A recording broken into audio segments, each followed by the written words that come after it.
happy to be here. And that's what I'd like to hear more from you about is happiness, joy. Do it. Yeah. In any way you can.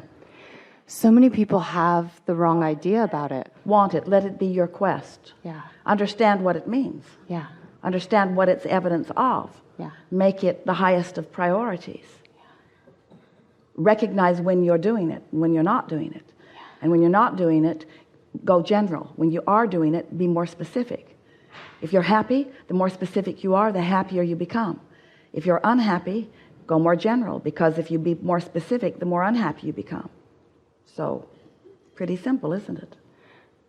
Yeah, and most people are doing it based on something. Well, we've been talking about that, haven't we? Yeah.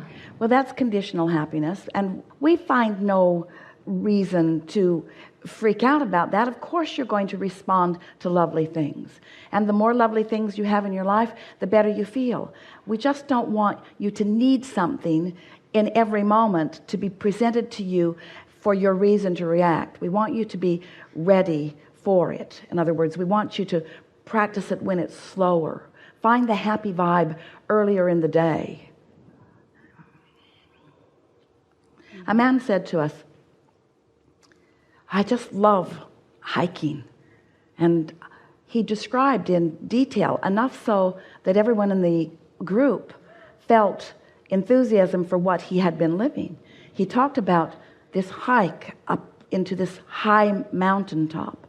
And he talked about what he saw and how the air felt and smelled and what the sky looked like and what he felt like. And as he described it, it was a beautiful story. And he talked about how when he doesn't feel good, he tries to find things like that, but that he can't always, and that when he's at work, he longs to be there because it's different at work. And as he described the contrast between the mountaintop and work, the mountaintop and the things in his city, it was obvious that he had trained himself to need conditions to be good in order to be happy, which meant all that stuff that sounded so good about this is beautiful and therefore I feel good, and this is beautiful and there I feel good. He didn't even realize that he was setting himself up to say, but this is not beautiful and therefore I feel bad. When you've trained yourself to be a responder to conditions, now you've got to control the conditions, and you can to a certain degree. You can tell your employer that you're going to be gone for a couple of weeks and go on a voyage. You can control conditions to that extent. But it's not likely that you're going to keep calling and saying, I've signed on for 2 more weeks. I've signed on for 2 more weeks. This is really good. I'm not coming back. Tell the children to find somewhere else to live. Tell my employer to keep sending the money and I'll be back as soon as I can. In other words, those are conditions. And so then there is a dipping in the way you feel because you have made the correlation between controlling this circumstance or having this experience and then having an emotional response to it. And there is a trap in that most don't see coming until they're living it. And so then an exaggerated version of this is that almost everyone you know is in some experience with some group of others doing everything they can to control the conditions. If you turn on your television, it's asking you constantly to contribute to fix this and to contribute to fix this and to contribute to fix this. It's asking for your vote to make that go away, and your vote to make that go away, and your vote to make this better.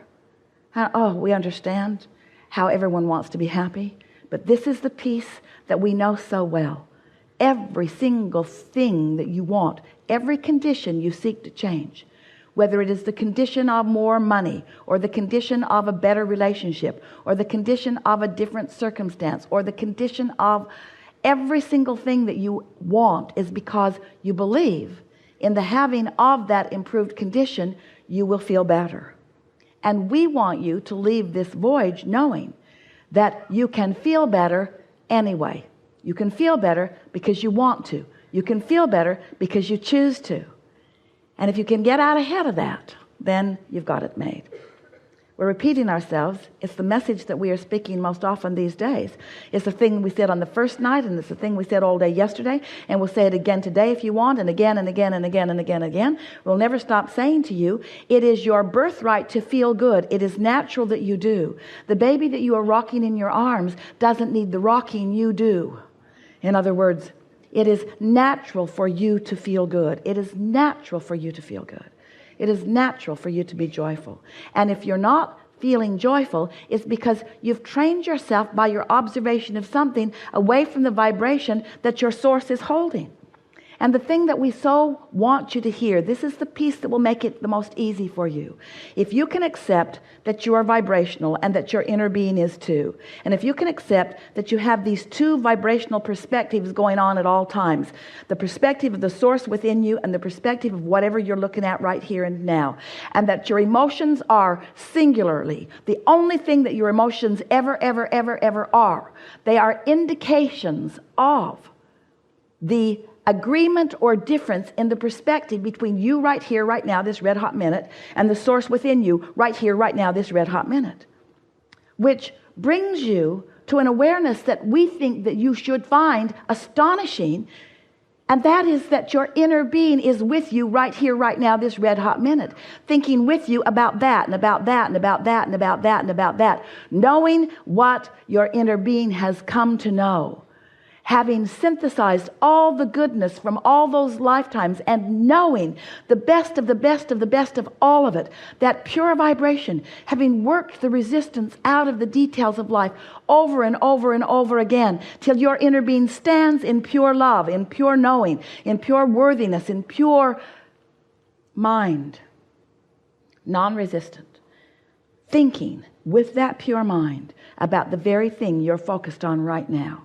And your emotions being the meter or the indicator of how the variance is between the love that Source has and the less than that you might have, or the confidence that Source has and the less of that you might have, or the awareness that Source has or the less of that you might have, or the never ending, always that awareness, you see. So when you start looking for love in all the right places instead of in all the wrong places, when you stop trying to or needing to control the circumstances or the opinions of others or the awareness of others or the practice of others or the alignment of others or the experience of others, when the condition is irrelevant and the only thing that is relevant is your relationship with that knowing, with that clarity, with that love, then when you tend to that first and then find alignment first and then find the joy and then now the conditions will brighten.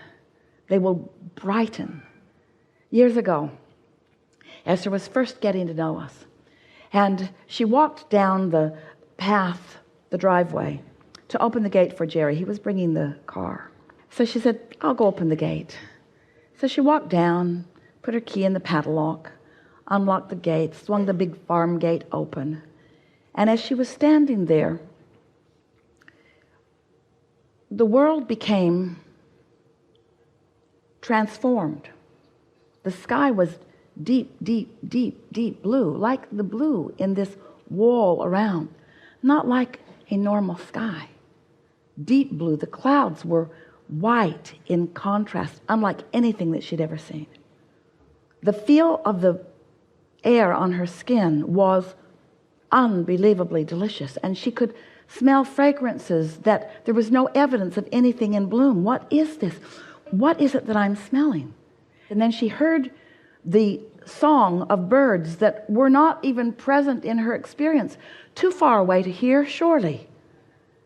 And then she said, Abraham, it's you, isn't it?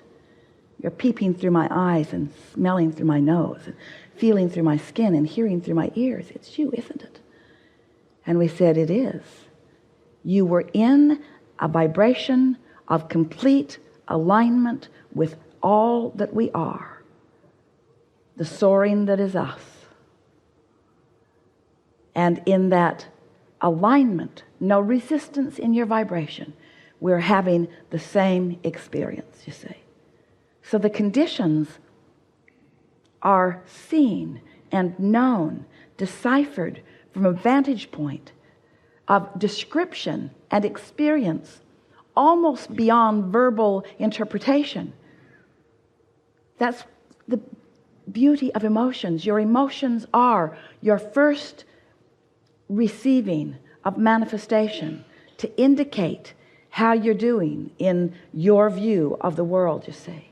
And so when you decide that you're going to allow yourself, as much as you can, to see through the eyes of Source, to experience life, your life, as Source is experiencing your life. You hear that? Source is experiencing your life. We're not off floating around somewhere without you. We are soaring with you whether you're soaring or not. It is so delicious to us when you catch up with the soaring. Delicious to us when you catch up with the soaring. But when you don't soar, we don't stop soaring. That's what unconditional love is. It's wanting the love and having tasted it so much. So you've all had experiences like we are describing here. You've all had moments where you have been distracted from whatever it is that is keeping you from that full experience. Jerry wanted to put on the spine of all books, self-help from your total self. Self-help from your total self. Total self. You like that word, total self. Your total self, the whole of who you are. The whole of who you are. And anything less than that just doesn't feel that good, have you noticed? Yeah. And yet, you put up with it. Why? Why do you put up with it? Because they're putting up with it, and they're putting up with it, and they're putting up with it. They're putting up with it, so I should put up with it because they've told me that the world does not revolve around me. Yes, it does. They've told me that it's not supposed to always be fun. Yes, it is. They misunderstand. Don't let somebody who's disconnected give you the rules for your life. Let the Source within you guide you to the beauty that should be constant.